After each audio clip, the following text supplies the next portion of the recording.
चलिए तो आज हम लोग देखते हैं बोर्ड्स पॉइंट ऑफ व्यू से कुछ इम्पोर्टेंट क्वेश्चंस जो आपके एग्ज़ाम में आने की मोस्ट प्रोबेबली है। ठीक है, इसमें हम लोग मिक्स चैप्टर के देखेंगे, जिससे रियल नंबर के भी क्वेश्चंस आ जाएंगे, कोऑर्डिनेट ज्योमेट्री के भी आ जाएंगे, सर्कल के भी क्वेश्चन आ जाएंगे, प्रोबेबिलिटी के भी आ जाएंगे, मीन के भी आ जाएंगे। तो सब चैप्टर के मिक्स्ड क्वेश्चन है। ठीक है, तो आप ध्यान से देखिएगा। आपको पहला नंबर क्वेश्चन दिख रहा होगा। आपको बोला इसमें x equals to A B Q और y equals to A Q B Q, जहाँ पे a और b दोनों प्राइम नंबर है। पहला क्वेश्चन यहाँ से यह आता है कि भाई प्राइम नंबर आखिर होता क्या है। तो आपको पता होगा प्राइम नंबर किसको कहते हैं, ऐसे नंबर जिनके दो फैक्टर्स होते हैं, या तो वन या तो नंबर इटसेल्फ। ऐसे नंबर जिसके दो फैक्टर हो, वन और इटसेल्फ, ऐसे नंबर को हम लोग प्राइम नंबर कहते हैं। ठीक है, तो आपको यहाँ से क्वेश्चन दिया कि x का value x equals to A B Q और y equals to A Q B. ठीक है, दो नंबर है x और y, जिसमें यहाँ a और b दोनों प्राइम नंबर है। तो बोल रहा है कि HCF ऑफ एक्स वाई और LCM ऑफ एक्स वाई दोनों का डिफरेंस क्या होगा। तो कुल मिला के हमको क्या करना है कि ये जो नंबर x है और ये जो नंबर y है, इन दोनों का एक बार हमको HCF निकालना है। तो HCF अगर हम x कॉमा वाई का निकालें तो क्या होगा, a पावर 1 है, पावर 3 है, तो लिस्ट कॉमन a और b, HCF क्या हो जाएगा ए बी। और इसका अगर हम एलसीएम निकालें तो आपको एलसीएम निकालने आता है एक्स कॉमा वाई का। इसमें हाईएस्ट पावर लेते हैं, पावर 1 है, पावर 3 है, तो ए में क्या हो जाएगा 3 हो जाएगा और बी का भी क्या हो जाएगा 3 हो जाएगा। ठीक है, तो अगर हमको HCF X comma Y minus LCM X comma Y निकालना है तो हम क्या लिखेंगे, HCF एक्स को वाई का क्या आ गया ए बी और LCM क्या हो गया अपना ए क्यू बी क्यू। अब यहाँ से अगर हम ए बी कॉमन ले लें तो इसमें 1 बचेगा और इसमें क्या बचेगा ए स्क्वायर बी स्क्वायर। ठीक है, एक में 1 और ए स्क्वायर बी स्क्वायर। अब देखो ऑप्शन में तो ऐसा कोई दिख नहीं रहा है, तो लेकिन यहाँ पे एक स्टेप और आपको करना हो जाएगा ए बी, और यहाँ पे हम लिख सकते हैं 1 स्क्वायर माइनस ए इंटू बी का होल स्क्वायर। तो आपको पता होगा ए स्क्वायर माइनस बी स्क्वायर को ए प्लस बी इंटू ए माइनस बी लिखते हैं, तो 1 प्लस ए बी और 1 माइनस ए बी। ये ऑप्शन नंबर डी हमारा करेक्ट ऑप्शन हो गया। बात समझ में आया। ये आपको 1 मार्क्स के भी क्वेश्चन पूछे जाते हैं। मोस्ट प्रोबेबली है कि ऐसे क्वेश्चन 1 नंबर में पूछे जाते हैं। अगर 2 नंबर में पूछ दिया तो बहुत अच्छी बात है। ठीक है, नेक्स्ट क्वेश्चन देखिए। आपको बोला ए प्लस बी का होल स्क्वायर माइनस ए माइनस बी का होल स्क्वायर, क्या हमारा ये पॉजिटिव रेशनल नंबर होगा, नेगेटिव इंटीजर होगा, पॉजिटिव इरेशनल नंबर होगा या निगेटिव इरेशनल नंबर होगा। ठीक है, टोटल 4 ऑप्शन दिए हुए हैं, इनमें से क्या होगा। तो अगर आप ऐसे देखो 1 प्लस रूट 3 ये हमारा इरेशनल नंबर है, ये हमारा इरेशनल नंबर है, लेकिन चूंकि स्क्वायर करके दिया हुआ है तो आपको यहाँ थोड़ा सा सॉल्व करके फिर पता करना होगा। तो सॉल्व करने से पहले हम आपको एक फार्मूला बताते हैं जो बहुत इम्पोर्टेंट है। आपको याद रखना है कि अगर कहीं आपको a प्लस बी का होल स्क्वायर माइनस ए माइनस बी का होल स्क्वायर दिखे तो आप वहाँ पे ध्यान से क्या लिख सकते हो। अगर हमको a प्लस बी का होल स्क्वायर माइनस ए माइनस बी का होल स्क्वायर दिखे तो इसको अगर हम सॉल्व करें तो ये आपका हो जाएगा 4a इंटू बी। और ये भी एक और बता देते हैं हम आपको कि अगर a प्लस बी का होल स्क्वायर अब प्लस a माइनस बी का होल स्क्वायर देखेगा तो इसको हम लिखेंगे 2 bracket a square plus B square. Clear. तो यहाँ पर देखो पहले वाले फॉर्मेट पे है a प्लस बी का होल स्क्वायर माइनस ए माइनस बी का होल स्क्वायर, तो इसको हम क्या लिखेंगे 4 इंटू ए इंटू बी। अब देखो कुल मिला के सॉल्व करके आया 4 अंडर रूट 3। 4 अंडर रूट 3 की अगर हम बात करेंगे तो 4 अंडर रूट 3 क्या है हमारा रेशनल है। क्या ये हमारा पॉजिटिव रेशनल नंबर है, तो बिल्कुल नहीं। क्या हमारा नेगेटिव इंटीजर है, बिल्कुल नहीं। क्या हमारा पॉजिटिव इरेशनल नंबर है, तो करेक्ट क्या हो जाएगा ये हमारा पॉजिटिव इरेशनल नंबर। एक तो इरेशनल भी है साथ में पॉजिटिव है, और नेक्स्ट ऑप्शन है निगेटिव। निगेटिव तो है ही नहीं, तो ये ऑप्शन हमारा इनकरेक्ट हो जाएगा। बात समझ में आया, बोलिए। अब हम लोग आगे देखते हैं नेक्स्ट क्वेश्चन। आप नेक्स्ट क्वेश्चन को ध्यान से पढ़ो और एक बार इसको पॉज करके देखो, ठीक है। पॉज करके खुद से सॉल्व करके देखो, हो जाएगा तो ठीक है, नहीं तो आप आंसर को देखना। आपको बोल रहा है कि द वैल्यू ऑफ ए का वैल्यू क्या होगा जिसके लिए ये क्वाड्रेटिक इक्वेशन का इक्वल और नेगेटिव रूट होगा। क्या बोला? इक्वल और पॉजिटिव रूट। रूट क्या है? इक्वल और पॉजिटिव। तो आपको हमने बताया था कि अगर हमारे पास a x square plus b x और plus c equals to zero अगर क्वाड्रेटिक इक्वेशन है, और अगर हमारा डी इक्वस टू जीरो है, तो इसी को हम क्या कहेंगे? रूट्स क्या होगा? इक्वल और positive. D greater than zero है तो रूट्स क्या होगा? एक अनइक्वल और अनइक्वल रूट हो जाएगा। और डी अगर हमारा लेस देन जीरो है तो इसके हो जाएंगे no real roots, no real roots, ठीक है। ये तीन टर्म्स आता है, ये हो जाएगा आपका real and equal, real and equal, और ये क्या हो जाएगा आपका? Real and unequal. इस पे भी एक क्वेश्चन आपके एग्जाम में देखने को मिलते हैं, भले क्या हो जाएगा, प्रोसेस सेम होगा, थोड़ा बहुत क्वेश्चन में क्या करेगा? डिफरेंस कर देगा। तो डी क्या होता है? डी को बेसिकली हम लोग कहते हैं डिस्क्रिमिनेंट, डिस्क्रिमिनेंट। और डिस्क्रिमिनेंट क्या हो जाएगा? डी इक्वस टू आपका फार्मूला होता है बी स्क्वायर माइनस 4ac, ठीक है। तो हमारे पास इक्वेशन दिया है A x square plus X और plus A equals to zero. तो यहाँ पे बेसिकली है क्या? ए का वैल्यू जो कोफिशिएंट ऑफ एक्स स्क्वायर होता है ए है, बी कोफिशिएंट ऑफ एक्स 1 है, और सी हमारा क्या है? ए है। तो अगर हमको बोला इक्वल और पॉजिटिव रूट है तो मतलब डी इक्वस टू जीरो हो जाएगा। और डी क्या होता है? B square minus 4ac equals to zero. B क्या है? 1 का स्क्वायर माइनस 4 इंटू ए। तो यहाँ इधर कर दीजिए तो 1 इक्वस टू 4a स्क्वायर। तो यहाँ से अगर हम निकालें ए स्क्वायर इक्वस टू 1/4, तो ए इक्वस टू आपका क्या हो जाएगा? Plus minus 1/2। लेकिन हमको बोल रहा है पॉजिटिव रूट ही बस लेना है, तो यहाँ प्लस वाले आंसर आ जाएंगे। इस बात पे आप ध्यान दीजिएगा, sorry. Equal and positive root, एक मिनट, इस क्वेश्चन को इसका बोला equal and positive root, 1 minute. तो इसका वैल्यू हमारा 1/2 करेक्ट होगा। बात समझ में आया? ए का 2 वैल्यू आ गया। तो यहाँ से अगर हम नेक्स्ट क्वेश्चन देखें, नेक्स्ट क्वेश्चन हमारा क्या बोल रहा है? Distance of a point A from x axis is 3 units, which of the following can not be coordinate of point A, ठीक है। जैसे ये हमारा कार्टेशियन कोऑर्डिनेट सिस्टम है, जिसमें ये हमारा हो गया एक्स एक्सिस और ये हो गया हमारा वाई एक्सिस, ठीक है। बोल रहा है कि distance of a point A from a x axis. अब ये नहीं बोला, देखो ये एक्स का पॉजिटिव होगा, ये हमारा एक्स एक्सिस से डिस्टेंस बोल रहा है, तो एक्स एक्सिस से डिस्टेंस या तो ऊपर जाएगा या तो नीचे जाएगा। मान लीजिए ये अगर हमारा 3 यूनिट है, ठीक है, तो यहाँ ए का कोऑर्डिनेट क्या हो जाएगा आपका? एक्स में, तो एक्स में आपका क्या हो जाएगा? 0 हो जाएगा, और वाई में आपका 3 हो जाएगा।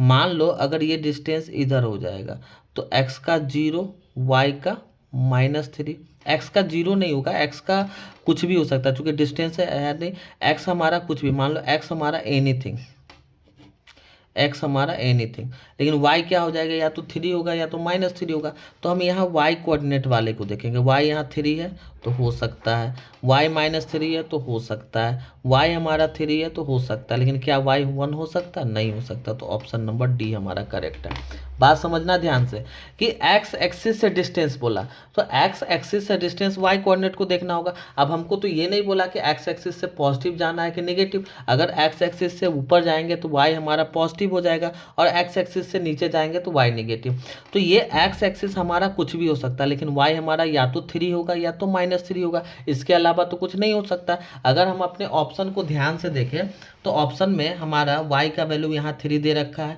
यहाँ -3 दे रखा है, यहाँ पे 3 देख रखा है, लेकिन यहाँ 1 दे रखा, तो 1 तो हो नहीं सकता। तो ये हमारा क्या हो जाएगा? आंसर। मतलब यही कोऑर्डिनेट पॉसिबल नहीं है का, लेकिन इसके अलावा ये सारे कोऑर्डिनेट पॉसिबल है। लेकिन यही में अगर आपको बोलता कि the distance of a point A from Y axis, तो हम इस तरीके से बनाते और फिर हम वाई एक्सिस को बोलता है तो हम y को देखते हैं, ठीक है, x को देखते हैं कि x हमारा कितना हो रहा है। बात समझ में आया?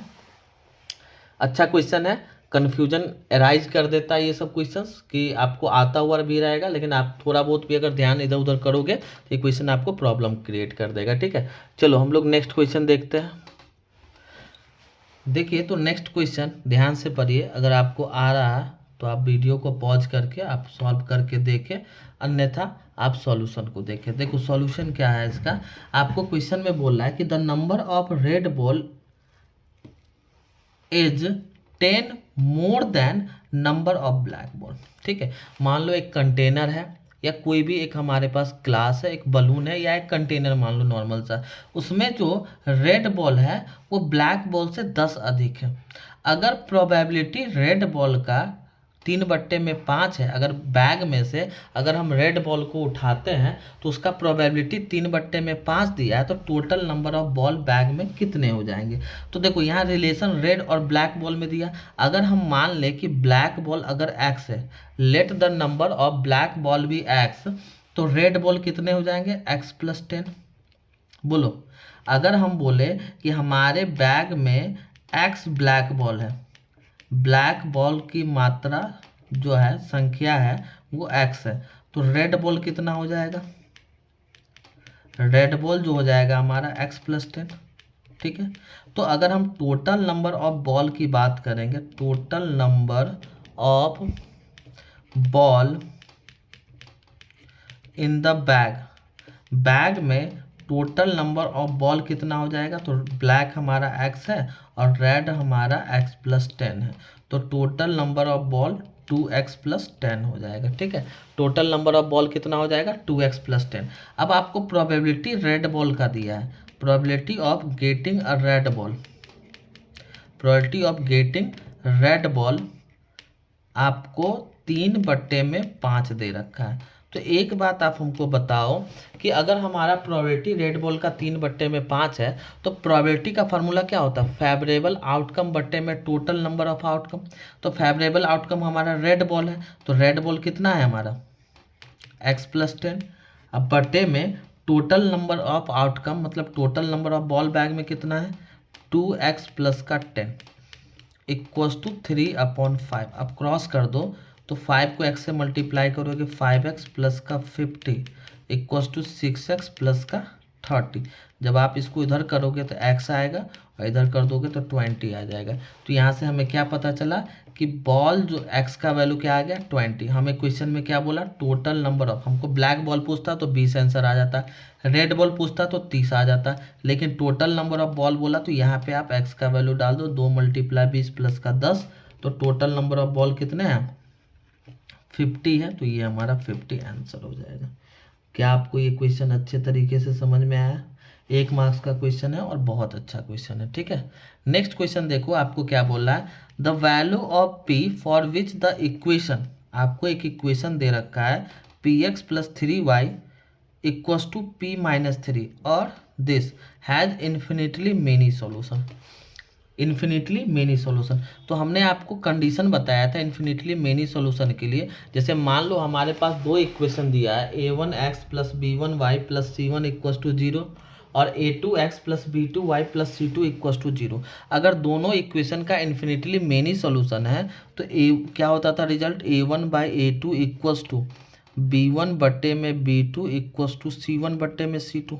अब आप इक्वेशन को ध्यान से देखो तो इक्वेशन हमारा क्या है, px + 3y - p - 3, ये पूरा कांस्टेंट टर्म मान के हमने इधर करके बाहर माइनस का साइन लगा दिया।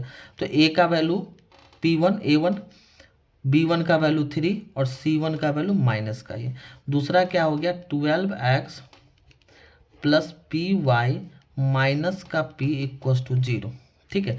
तो अगर हम a1 की बात करेंगे तो p, a2 का बात करेंगे तो 12, b1 की बात करेंगे तो ये 3 हो जाएगा, b2 हमारा p हो जाएगा और c1 माइनस का p - 3 और c2 क्या हो जाएगा माइनस का p, ठीक है।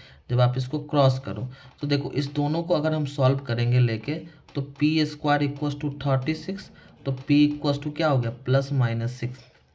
तो हमको यहाँ से पी का वैल्यू पूछा है, तो पी का वैल्यू क्या हो सकता है, +-6। दूसरा, अगर हम इस दोनों को सॉल्व करें, यहाँ से भी अगर हम निकाल के देखें तो 3p equals to p² - 3p। ठीक है, तो यहाँ से अगर हम 3p इधर करो तो 6p इक्वल्स टू p²। तो यहाँ से p से p काट दो तो p का वैल्यू क्या आ गया, 6 आ गया। मतलब यहाँ से हमें दो रिजल्ट आए, या तो p का +-6। यहाँ देखो ऑप्शन को अगर आप ध्यान से देखो तो यहाँ पे पहला तो को दोनों को हमने इक्वेट किया तो +-6 आया, और फर्स्ट और लास्ट को इक्वेट आया तो हमारा p का वैल्यू क्या आ गया, 6 आ गया। तो यहाँ से अगर हमें आंसर लिखना है तो for the condition of infinitely menu solution, जो p का वैल्यू कॉमन दोनों में क्या है, +6, तो +6 होगा। बस ये बात आपको ध्यान देना है। आपको ऑप्शन में देखो -6 भी आ रहा है, आपको +6 भी आ रहा है, और +-6 भी। तो ऐसा नहीं कि पहला आप देख के और यहाँ से माइनस का +-6 मार के निकल जाओ। ठीक है, आप क्या करो, देखो दोनों में कॉमन क्या रहा है, यहाँ भी p = 6 है और यहाँ p +6 है, +6 यहाँ भी है। तो हम दोनों को देखेंगे और फिर उसके बाद सॉल्व करेंगे। तो यहाँ से हमारा कुल मिला के निष्कर्ष क्या आ जाएगा कि p का वैल्यू कितना हो जाएगा, +6 हो जाएगा। और बहुत अच्छा क्वेश्चन है, this is very very important. ठीक है, जो भी क्वेश्चंस अभी हम आपको करवा रहे हैं वो सारे क्वेश्चंस अपने आप में बहुत अहम रोल रखते हैं आपके एग्जामिनेशन पॉइंट ऑफ व्यू से। तो आप इस चीज़ को ध्यान रखना और अच्छे से कॉन्सेप्ट को समझने का कोशिश करना।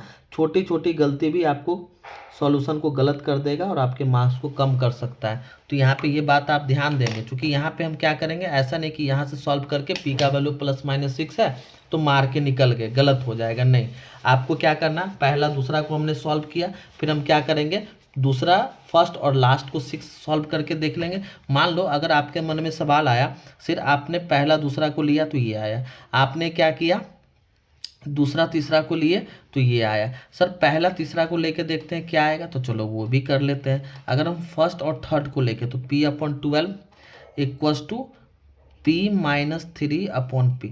जब आप क्रॉस करेंगे तो देखिए क्रॉस करने पे क्या आएगा, p² 12p -36 क्वाड्रेटिक आ गया। इधर करो p² -12p +36 इक्वल्स टू 0। जब आप इसको सॉल्व करोगे तो यहाँ से p का जो वैल्यू आएगा क्या आएगा, देखो सॉल्व करते हैं, p² -6p फैक्टराइज करके +36 इक्वल्स टू 0। p कॉमन लेंगे p +6, -6 कॉमन लेंगे p-6। तो यहाँ से भी देखो p का 2 वैल्यू आएगा, वो भी 6 ही आएगा। ठीक है, तो कुल मिला के आंसर क्या आ जाएगा आपका, 6 ओनली। ठीक है, 6 ओनली ही आपका आंसर होगा। तो इस बात पे आप देंगे ध्यान। चलिए इसके बाद हम लोग नेक्स्ट क्वेश्चन को देखते हैं। आपको बोला क्या, ट्रिग्नोमेट्री का ये हमारा क्वेश्चन है, tan 2a = tan 3tan a। तो ट्रू है when the measure of angle A, angle A के किस वैल्यू के लिए ये सही है। तो आप ध्यान से देखो, आपको जो एक्सप्रेशन दे रखा है tan 2a = 3tan a।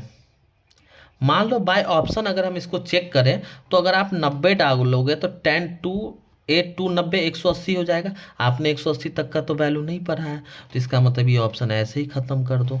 आप 60 डालो तो 120 हो जाएगा, ये भी हटा दो। आप 45 डाल के देखो, अगर हम a के जगह पर 45 डालते हैं तो इधर आ गया हमारा tan 90 और इधर आ गया हमारा 3tan 45। अब देखो tan 90 का वैल्यू हमारा क्या होता है, तो tan 90 आपका हो जाता है sin 90/cos 90। बताओ अगर हम आपको tan 90 की वैल्यू की बात करेंगे तो sin 90/cos 90, और sin 90 का वैल्यू अपना क्या होता है, 1 होता है। लेकिन cos 90 का वैल्यू कितना होता है, cos 90 का वैल्यू याद है आपको, cos 90 का वैल्यू जो हो जाएगा हमारा, जो आपका साइन 0 का वैल्यू होता है तो 0 हो जाएगा। तो ये ऐसे ही अनडिफाइंड हो गया, तो ये अनडिफाइंड हो गया, तो ये तो हमारा डेटा सेट ही नहीं किया, तो इसका मतलब हमारा 30 डिग्री सेट कर जाएगा। अगर हम tan 30 लेके देखें a तो tan 2 × 30 tan 60 degree, tan 60 degree का वैल्यू √3, और RHS को सॉल्व करो तो 3 tan 30 डिग्री, तो 3 × 1/√3, इसको काट दीजिए तो ये क्या हो गया हमारा √3। देखो जो LHS है वही RHS है, तो इसका मतलब हमारा ये आंसर करेक्ट जाएगा। छोटा सा क्वेश्चन है, बहुत अच्छा क्वेश्चन है, ध्यान से देखिएगा तो आपका ये क्वेश्चन बन जाएगा। ठीक है, नेक्स्ट क्वेश्चन देखिए, 1 मार्क्स का है लेकिन ये हाइट एंड डिस्टेंस चैप्टर का है। तो इसको देखिए, बोल रहा है 30 मीटर लॉन्ग। अगर आपको क्वेश्चन, पहले आप वीडियो को पॉज करो, क्वेश्चन को पढ़ो, अगर आपको क्वेश्चन समझ में आ गया तो आप खुद से ट्राई करो, नहीं आए तब जाके आप उसके सॉल्यूशन को देखो। बोल रहा है एक 30 metre long rope is tightly stretched and tied to the top of a pole to the ground. मतलब आपके पास एक ग्राउंड है, ग्राउंड पे एक पोल है और पोल से एक 30 मीटर लंबी रस्सी को टाइट करके बांध दिया गया। ठीक है, a 30 metre long rope tightly stretched tied at the top of the pole to the ground. यही हमारा क्या हो गया, रस्सी हो गया। This one is our string, रस्सी, ये हमारा रस्सी हो गया। इसके बाद if the rope makes an angle 60 degree with the ground, अगर रोप ग्राउंड के साथ 60 डिग्री का एंगल बना रहा है तो पोल का हाइट कितना होगा, हाइट को h मान लो। अगर ये आपका एंगल हो गया, हमने हाइट एंड डिस्टेंस चैप्टर आपने पढ़ा होगा, तो अगर ये हमारा थीटा हो गया, ये अगर हमारा एंगल हो गया तो इसके सामने वाला हमारा क्या हो जाएगा, परपेंडिकुलर हो जाएगा, और ये आपका हाइपोटेनस हो गया। तो परपेंडिकुलर और हाइपोटेनस का रिलेशन कौन सा फंक्शन देता है, साइन देता है। तो sine 60 degree equals to P बटे में 30, और साइन 60 का वैल्यू आपका क्या होता है, √3/2 इक्वल्स टू h अपॉन 30। आप 2 से इसको क्रॉस कर दो 15 टाइम्स में, तो h equals to 15√3 metre, h equals to 15√3 metre. बात समझ में आया, h का वैल्यू हमारा क्या आ गया, 15√3 मीटर। ठीक है, ध्यान से देखो क्वेश्चन को। देखिए ये जो क्वेश्चन है हमारा, ये मेंसुरेशन का क्वेश्चन है। ठीक है, आपको बोला है on the top face of a wooden cube, मतलब आपके 3 डायमेंशन में एक कोई वुडन का क्यूब है जिसके टॉप फेस है जिसका साइड 7 सेंटीमीटर। मान लीजिए ये हमारा एक वुडन क्यूब है जिसका टॉप फेस है और इसका साइड कितना दे दिया, 7 सेंटीमीटर।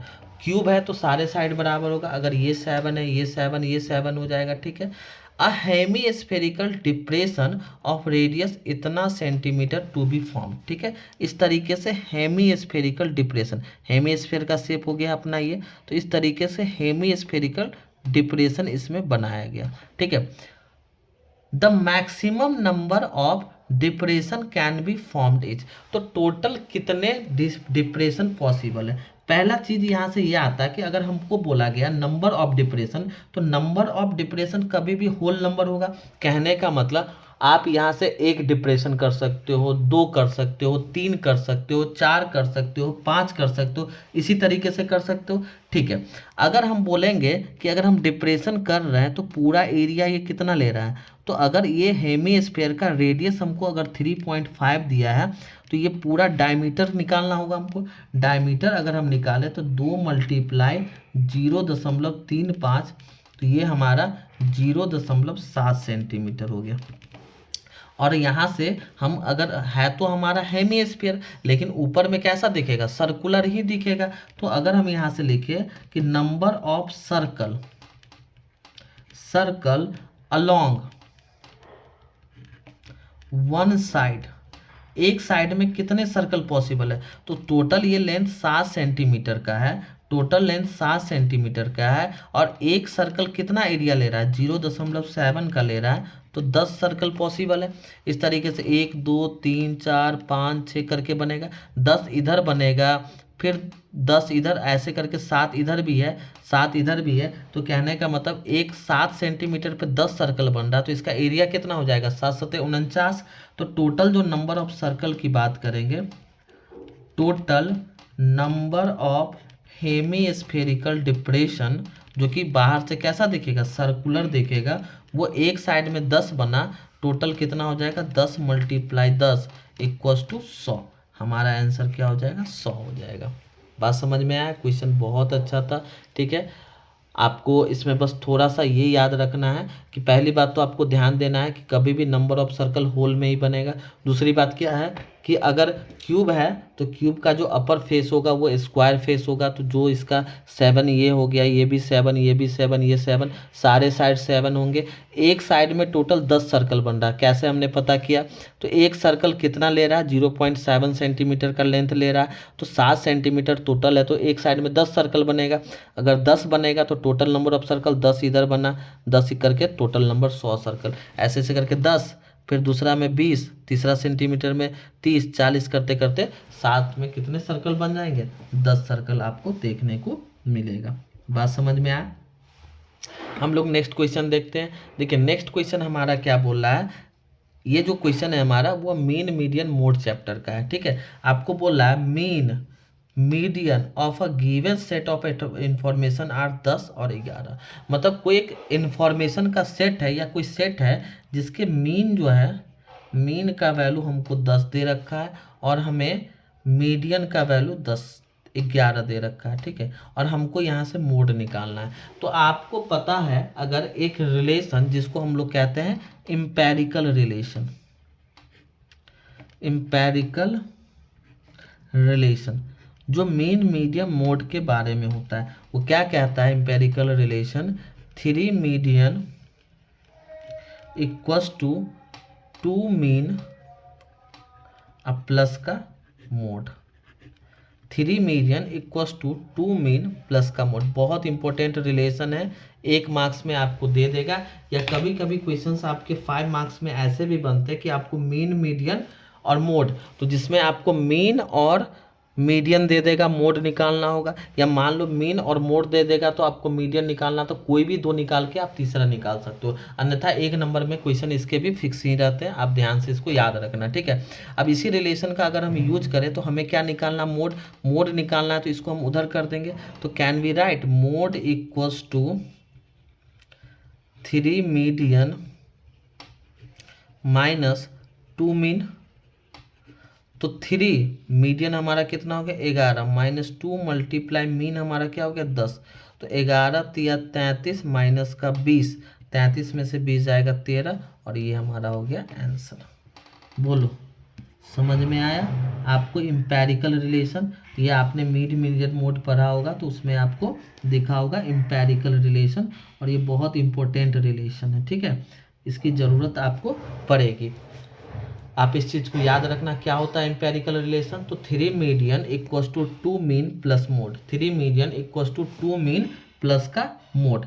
नेक्स्ट क्वेश्चन हम लोग देखते हैं। नेक्स्ट क्वेश्चन जो है वो हमारा सर्कल चैप्टर का है। ठीक है, आप ध्यान से क्वेश्चन को पढ़ो। क्वेश्चन को पढ़ने के बाद अगेन हम वही चीज़ बोल रहे हैं, वीडियो को पॉज करो। वीडियो को पॉज करने के बाद आप खुद से सॉल्व करने की कोशिश करो। अगर खुद से सॉल्व हो गया तो फिर आप सॉल्यूशन को मैच करो, अन्यथा अगर कुछ समझ में नहीं आ रहा है आपको तो आप यहाँ से देखो कैसे इसको सॉल्व करते हैं। यहाँ पे क्या बोला? In the adjoining figure A B is a chord. A B क्या है? कॉर्ड है। A B is the chord of a larger circle touching the smaller circle. देखिए ए बी लार्जर सर्कल का कॉर्ड है जो स्मॉलर सर्कल को P point पे touch कर रहा है। सेंटर दोनों का ओ है, कहने का मतलब कॉन्सेंट्रिक सर्कल हो गया। इसके बाद A B equals to 2r दे दिया। ये टोटल लेंथ जो ए बी का है, ए बी हमें 2r दे रखा है। और ओ पी क्या बात करेंगे तो ओ पी हमारा क्या है? r है। ये ओ पी आर है। तो आपको लार्जर सर्कल का रेडियस निकालना। देखिए लार्जर सर्कल हमारा यही हो गया ओ ए। ठीक है, मतलब हमें ओ ए की वैल्यू फाइंड करना है। तो आपको यहाँ से पहली बात याद होगा कि अगर किसी भी सर्कल में सेंटर से अगर हम कॉर्ड पे लाइन ड्रॉ करते हैं तो वो परपेंडिकुलर होता है, साथ में इसको बाइसेक्ट भी करता है। तो यहाँ पे देखो ओ पी जो है वो हमारा परपेंडिकुलर है ए बी पे। ओपी अगर हमारा ए बी पे परपेंडिकुलर है तो यहाँ से अगर हम ए पी निकालें तो ए पी क्या हो जाएगा? Half of A B.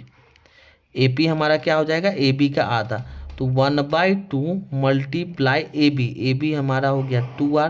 2 से 2 कट करो तो ये हमारा क्या हो गया? r हो गया। ठीक है, ए पी हमारा क्या हो गया?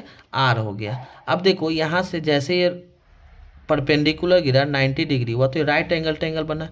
तो in right triangle O P A, ठीक है, आपका क्या हो जाएगा? O A square equals to O P का स्क्वायर अब प्लस ए पी का स्क्वायर। ठीक है। O A square equals to A P, तो देखिए ओ पी हमारा आर स्क्वायर हो गया, ये भी हमारा आर हो गया, तो इसका स्क्वायर मतलब 2r²। तो यहाँ से अगर हम ओ ए निकालें तो √2r², कहने का मतलब √2 into r is the correct answer of this question. ठीक है, ये क्वेश्चन कभी कभी आपको 1 मार्क्स में भी दे देगा, ठीक है, और 2 मार्क्स में भी ये क्वेश्चन दे सकता है। ठीक है, तो आप क्वेश्चन को ध्यान से समझेंगे, बहुत अच्छा क्वेश्चन है। ठीक है, हम लोग नेक्स्ट क्वेश्चन को देखते हैं। नेक्स्ट क्वेश्चन हमारा प्रोबेबिलिटी से है। ठीक है, नेक्स्ट क्वेश्चन हमारा जो है वो प्रोबेबिलिटी चैप्टर का है, और ध्यान से पढ़ेंगे कि क्वेश्चन में क्या दे रखा है। आपको इस क्वेश्चन में बोला a pair of dice is thrown, the probability that sum of the number appearing on the top is at most 10। ठीक है, जैसे आपको पता होगा कि जब हम अगर एक डाइस को थ्रोन करते हैं तो जो टोटल नंबर ऑफ आउटकम होता है या तो 1 आएगा, 2 आएगा, 3। अगर एक डाइस को थ्रो करेंगे, अगर मान लो हमारे पास एक डाइस है और इस डाइस को अगर हम थ्रोन कर रहे हैं तो प्रोबेबिलिटी क्या क्या आ सकता है, तो या तो हो सकता है 1 आए, या तो 2 आए, या तो 3 आए, या तो 4 आए, या तो 5 आएगा, या तो 6 आएगा। मान लीजिए फिर दूसरा डाइस है, उसको भी अगर हम थ्रोन करते हैं तो 1 2 3 4 5 और 6। ठीक है, लेकिन जब हम 2 डाइस को थ्रोन करेंगे, एक डाइस को थ्रो करेंगे टोटल नंबर ऑफ आउटकम 6 हो जाएगा, दूसरे डाइस को थ्रो करेंगे टोटल नंबर ऑफ आउटकम 6 हो जाएगा। लेकिन जब हम पेयर ऑफ डाइस को थ्रोन करेंगे तो यहाँ टोटल नंबर ऑफ आउटकम जो हो जाएगा, टोटल नंबर ऑफ आउटकम जो होगा वो कितना हो जाएगा, 36 हो जाएगा। ठीक है, टोटल नंबर ऑफ आउटकम क्या हो जाएगा, 36। ये याद रखना, कैसे होगा वो भी देखो। मान लो हो सकता है पहले डाइस पे 1, दूसरे पे भी 1 आ जाए, पहले पे 1 दूसरे पे भी 1 आ जाए, पहले पे 1 दूसरे पे 2 आ जाए, पहले पे 1 दूसरे पे 3 आ जाए, पहले पे 1 दूसरे पे 4 आ जाए, पहले पे 1 दूसरे पे 5 आ जाए, पहले पे 1 दूसरे पे 6 आ जाए। तो 1 यहाँ पे लेकर टोटल 6 आउटकम आया। फिर अगर हो सके पहले पे 2 आ जाए तो दूसरे पे 1 आ जाए, पहले पे 2 आ जाए दूसरे पे भी 2 आ जाए, पहले पे 3 आ जाए 2 आ जाए, दूसरे पे क्या आ जाए, 3 आ जाए, पहले पे 2 आ जाए दूसरे पे 4 आ जाए, पहले पे 2 दूसरे पे 5 और पहले पे 2 दूसरे पे 6। इस तरीके से हमारे क्या आ जाएंगे, टोटल 36 आउटकम आ जाएगा। ठीक है, तो टोटल नंबर ऑफ आउटकम 36 हो गया। Total number of outcome, total number of outcome कितने होंगे, 36। अब अगर हम बात करेंगे number of favourable outcome, number of favourable outcome की बात करेंगे तो देखिए हमको क्या बोला कि a pair of dice is thrown, what is the probability sum of the number appearing on the top face is at most 10। At most 10 कहने का मतलब कि आपका टोटल नंबर ऑफ आउटकम, और एटमोस्ट 10 कहने का मतलब कि आपको जो है ना अधिक से अधिक 10 आना चाहिए, 10 से कम, 10 से अधिक नहीं आना चाहिए, मतलब सबसे मोस्टली 10 आना चाहिए। तो यहाँ से कैसे दो है, एक तो देखो 5 तक आ जाएगा तो 10 आ जाएगा, 5 6 आ जाए, ठीक है, 5 6 आ जाए, है कि नहीं, आपका 6 5 आ जाए और 6 6 आ जाए। तो ये 3 ऐसे हैं आउटकम जो कि इसमें नहीं आएगा। इसका मतलब टोटल 36 है, 36 में से 3 को हटा दीजिए तो 33। एटमोस्ट 10 कहने का मतलब कि दोनों का सम अधिक, जैसे 1 1 2 पॉसिबल है, 1 2 3 1 + 2 3 आ गया, 1 + 4 1 + 3 4 आ गया, 1 + 4 5 आ गया, यहाँ 6 आ गया, यहाँ 7 आ गया, तो ये पॉसिबल है। एटमोस्ट 10 मतलब सम जो होना चाहिए, मतलब जब आप 2 डाइस को थ्रोन करते हैं तो दोनों डाइस का जो टॉप फेस होगा, टॉप फेस पे जो नंबर आ रहा है उस नंबर का जो सम होगा वो आपका 10 से अधिक नहीं होना चाहिए। ठीक है, तो यहाँ से 3 कंडीशन ऐसे हैं जिसमें सम 10 से अधिक होगा, बाद बाकी टोटल 33 ऐसे हैं जिनमें सम 30 से कम होगा। तो यहाँ अगर हमको प्रोबेबिलिटी निकालना है तो टोटल फेवरेबल आउटकम बट्टे में टोटल नंबर ऑफ आउटकम, 3 से 11 3 से 12, इसका मतलब प्रोबेबिलिटी क्या आ गया हमारा, 11/12 ये आंसर आ गया। आप इसको एक बार पूरा लिख के देखना, आपको समझ में आएगा। ठीक है, जैसे यहाँ से क्या हो जाएगा, 3 1 3 2 3 3 3 4 3 5 3 6, फिर लेंगे 4 1 4 1 4 1 4 2 4 3 4 5 4 6 4 इसी प्रकार से 5 1 5 2 5 3 5 4 5 5 5 6, तो 5 6 तो नहीं होगा क्योंकि सम 11 हो रहा है। फिर 6 1 6 2 6 3 6 4 6 5 6 6, तो 6 6 भी नहीं ले सकते, 6 5 भी नहीं ले सकते क्योंकि यहाँ भी सम क्या हो रहा है 11 हो रहा है। तो इस बात को आपको याद रखना। चलिए हम लोग नेक्स्ट क्वेश्चन को देखते हैं। देखो ये हाइट एंड डिस्टेंस का क्वेश्चन है और ये क्वेश्चन लगभग हमारे 3 मार्क्स के हैं, ठीक है। तो अच्छा सवाल है, ध्यान से देखिएगा। अगर बनने वाला होगा तो वीडियो को पॉज करके बनाने का प्रयास करेंगे, अन्यथा आप सॉल्यूशन को देखेंगे। देखिए क्वेश्चन क्या बोल रहा है, a 1.5 metre a 1.5 metre tall boy is walking away from the base of the lamp post. मान लो ये हमारा लैम्प पोस्ट है ए बी, और यहाँ से एक 1.5 मीटर का टॉल लड़का है, a 1.5 metre tall boy walking away from the base of the lamp post. Lamp post का ये बेस हो गया, इसके बेस से ये इधर की ओर जा रहा है, विच इज 12 मीटर हाई। मतलब height of the lamp post कितना दे दिया 12 मीटर। बॉय का हाइट कितना है 1.5 मीटर, ठीक है। At the speed of 2.5 metre per second, कितने स्पीड से जा रहा है 2.5 metre per second. Find the length of is shadow after 3 second. बहुत अच्छा क्वेश्चन है, शैडो का लेंथ 3 सेकेंड के बाद पूछ रहा है, ठीक है। पहला बात, इसमें हाइट ऑफ लैम्प पोस्ट की बात करेंगे। देखो स्टेटमेंट कैसे लिखेंगे, height of lamp post, height of lamp post ये हमारा कितना दे रखा है 12 मीटर। हाइट ऑफ बॉय,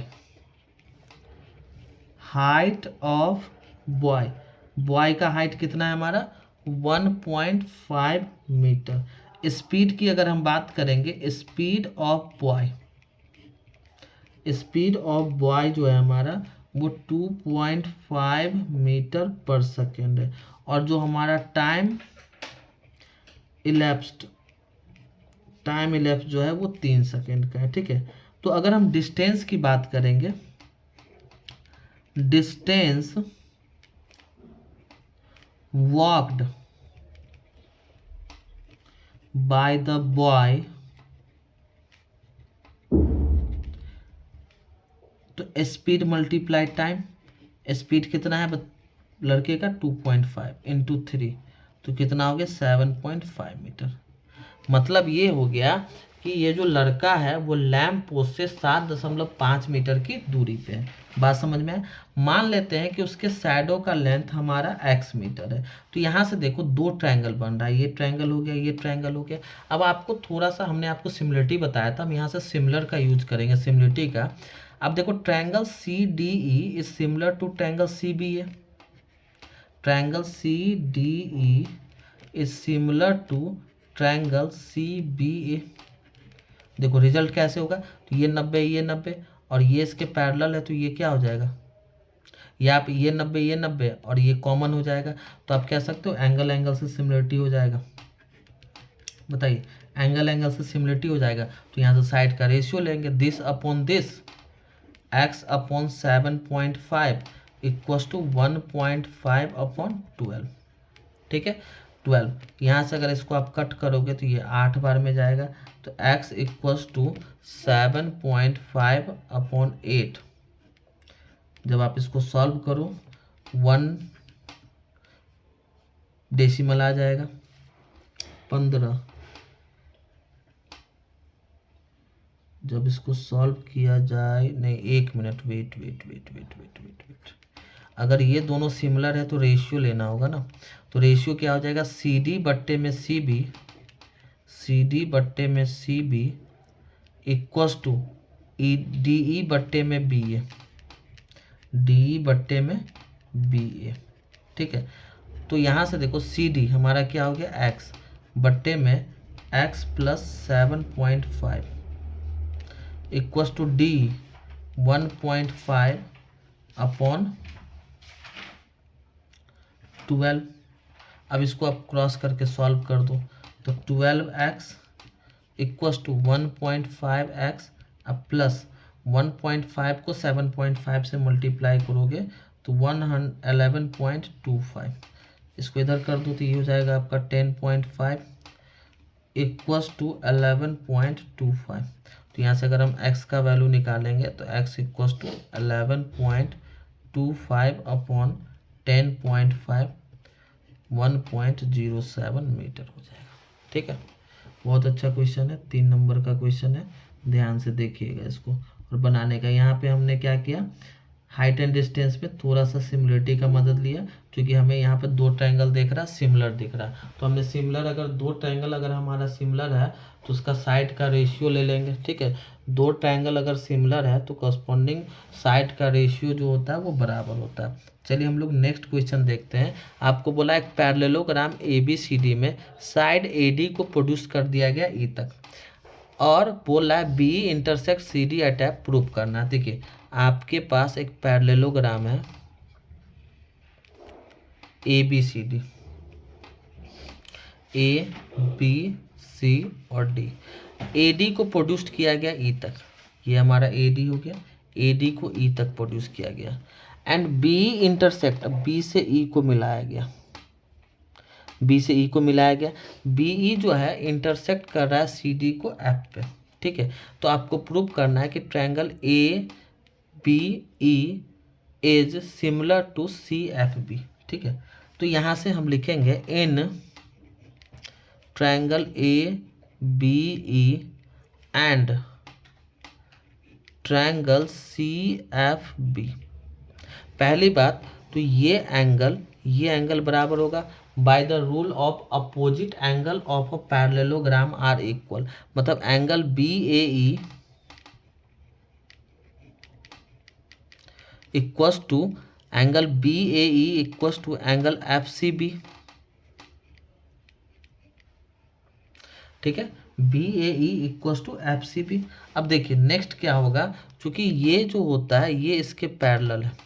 ठीक है, तो यहाँ से हम कह सकते हैं कि जो एंगल ये होगा AEB, सॉरी ये इसके भी पैरेलल होगा ना, अपोजिट एंगल, ये एंगल जो होगा वो इसके बराबर हो जाएगा। Angle AEB is equals to angle FBC, क्योंकि ये इसके पैरेलल है, BC AD के पैरेलल है, इसको आगे एक्सटेंड करेंगे तो AEB तो BC के पैरेलल होगा, और ये हमारा ट्रांसवर्सल है तो अल्टरनेट इंटीरियर से इक्वल हो जाएगा।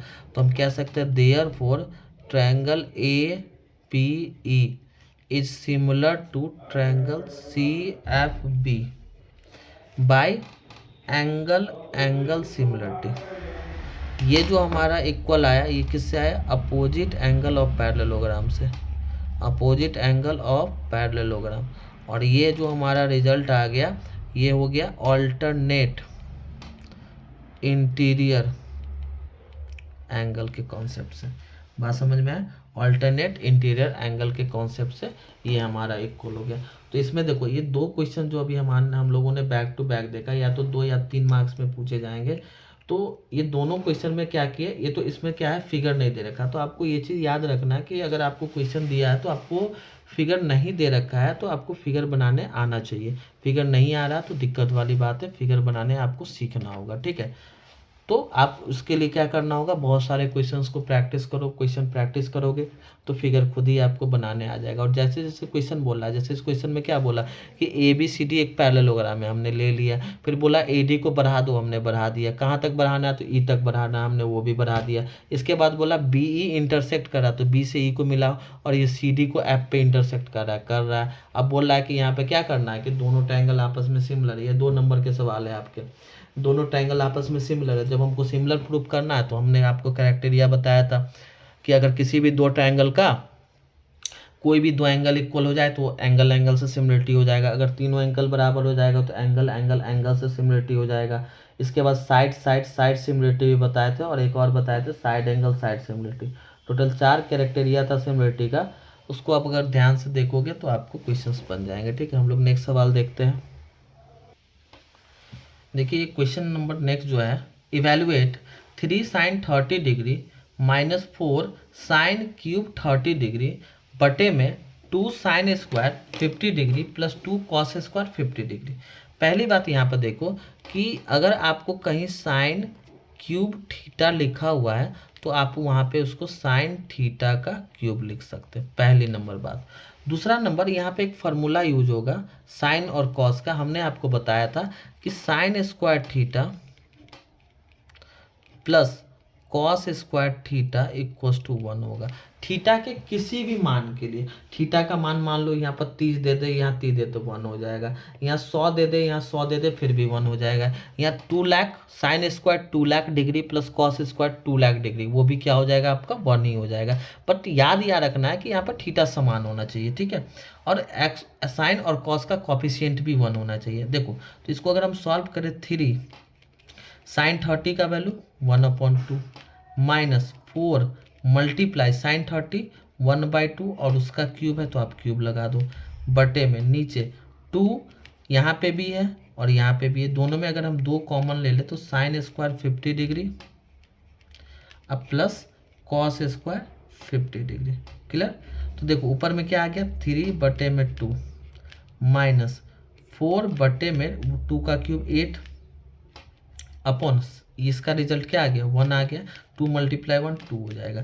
ऊपर में एलसीएम अगर ले लो या कट कर दो 1/2, ऊपर में एलसीएम ले लो तो 2 आ जाएगा, 3 - 1 अब बटे में 2, ठीक है। इस 2 से 3 - 1 2/2 × 2, देखो कट कर दो तो आंसर हमारा क्या आ जाएगा 1/2 आ जाएगा, ठीक है। आंसर क्या आ गया 1/2। बहुत अच्छा क्वेश्चन है, ठीक है। एक क्वेश्चन और हम लोग करते हैं, ये प्रोबेबिलिटी का है, ध्यान से पढ़िए। तो क्वेश्चन स्क्रीन पे आपको दिख रहा होगा। इस क्वेश्चन में हमको बोला 2 फ्रेंड है अनिल और Ashraf, they are born in December month. कब पैदा लिया दोनों, दिसंबर में, 2010 के दिसंबर में, ठीक है। बोल रहा है कि find the probability that they share the same date of birth और they have different date of birth. अब एक चीज़ देखो कि अगर दिसंबर महीने की अगर हम बात करेंगे तो दिसंबर महीने में टोटल 31 दिन है, ठीक है। और हर एक डे जो हो जाएगा लाइकली होगा। मान लो अगर 1 दिसंबर को जन्म लिया तो पहला में बोला क्या, सॉल्यूशन नंबर फर्स्ट, पहला का देखो they share same date of birth. तो अगर इसके प्रोबेबिलिटी की बात करेंगे कि सेम डेट ऑफ बर्थ का प्रोबेबिलिटी कितना हो जाएगा, तो पहले तो टोटल नंबर ऑफ आउटकम, मान लो दिसंबर में 31 जन्म है तो टोटल नंबर ऑफ पॉसिबल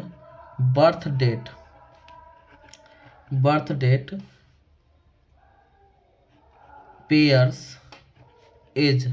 मान लो 1 तारीख को अगर अशरफ भी जन्म लिया, 1 तारीख को अनिल भी लिया, तो दोनों का क्या हो गया 1 हो गया, 2 हो गया, करते करते कितने हो जाएंगे, तो टोटल नंबर ऑफ आउटकम 31 × 31, 31 को 31 से मल्टीप्लाई करेंगे 961। जैसे अभी हमने आपको डाइस का क्वेश्चन बताया था, डाइस के क्वेश्चन में हमने क्या देखा था कि अगर हम एक डाइस को थ्रो करेंगे तो एक डाइस को थ्रो करने पर टोटल 6 आउटकम आते थे, और 2 डाइस को अगर हम साइमल्टेनियसली थ्रो करेंगे तो 36, 6 का स्क्वायर। इसी तरीके से दिसंबर में 31 मंथ होते हैं, 31 दिन का मंथ होते हैं, मतलब एक महीने में 31 दिन होता है। तो इसका मतलब ये हो गया कि 1 तारीख भी लाइकली है, 2 को भी हो सकता है, 3 को भी हो सकता है, 4 को भी हो सकता है, 5 को भी हो सकता है, ऐसे ऐसे करके 31।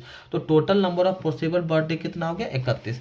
अब देखो पहला नंबर सॉल्यूशन, अगर हमको बोल रहा है कि दोनों का सेम डेट ऑफ बर्थ हो तो सेम होने की संभावना, पॉसिबल आउटकम कितना, 1 2 3 4 करते 31 तारीख तक। तो इसका मतलब क्या हो जाएगा कि अगर हम प्रोबेबिलिटी सेम बर्थ डेट का निकालें तो टोटल नंबर ऑफ फेवरेबल 31 हो गया, बट्टे में 961 काटेंगे तो 1/31, ठीक है। दूसरा इसमें क्वेश्चन बोला कि they have different date of birth. Different date of birth के लिए क्या हो जाएगा, हम क्या करेंगे कि जो प्रोबेबिलिटी है बर्थडे का उसमें से 1 माइनस कर देंगे, 1 minus probability of same birthday. तो ये किसका प्रोबेबिलिटी आ गया, प्रोबेबिलिटी ऑफ सेम बर्थडे, मतलब दोनों सेम दिन ही जन्म लिया है, सेम बर्थडे। तो अगर हमको अगर सेम नहीं है डिफरेंट है तो 1 में से माइनस कर देंगे, तो 1 - 1/31, इसका मतलब 30/31। ये क्या हो गया, प्रोबेबिलिटी ऑफ डिफरेंट बर्थडे, ठीक है। नेक्स्ट क्वेश्चन देखिए हमारा एचसीएफ एलसीएम का है, और इस टाइप का क्वेश्चन अभी हमने आपको बताया था। आपको इसमें क्या करना है, बस चेक करके बताना है। तो इसको आपको करना क्या हम समझा देते हैं, आप ट्राई करना खुद से, नहीं तो हम लोग नेक्स्ट वीडियो में देखेंगे। एक्स वाई कोई 2 अलग अलग प्राइम नंबर है P इक्वल्स टू दिया है, Q दिया है और R दिया है। आपको SCF निकालना और LCM निकालना, ठीक है, PQR का, ठीक है। इसके बाद हम क्या करेंगे, देखेंगे क्या तीनों नंबर का SCF और तीनों नंबर के LCM का जो प्रोडक्ट है वो PQR के मतलब इसका प्रोडक्ट के बराबर है कि नहीं, ये भी चीज़ हमें चेक कर लेना है, ठीक है। मतलब जब आप तीनों का SCF निकालोगे तो आपका आंसर जो हो जाएगा x⁸ इंटू y⁹ 9 आ जाएगा, ठीक है। और जब आप इसको चेक करोगे तो नॉट इक्वल आ जाएगा। ये टोटल आपके 3 नंबर के सवाल है और बहुत अच्छा क्वेश्चन है, आप ध्यान से देखना, ठीक है, और बनाने का प्रयास करना। चलिए ठीक है, थैंक यू। मिलते हैं नेक्स्ट वीडियो में और भी अच्छे अच्छे सवाल के साथ। तब तक के लिए बाय बाय।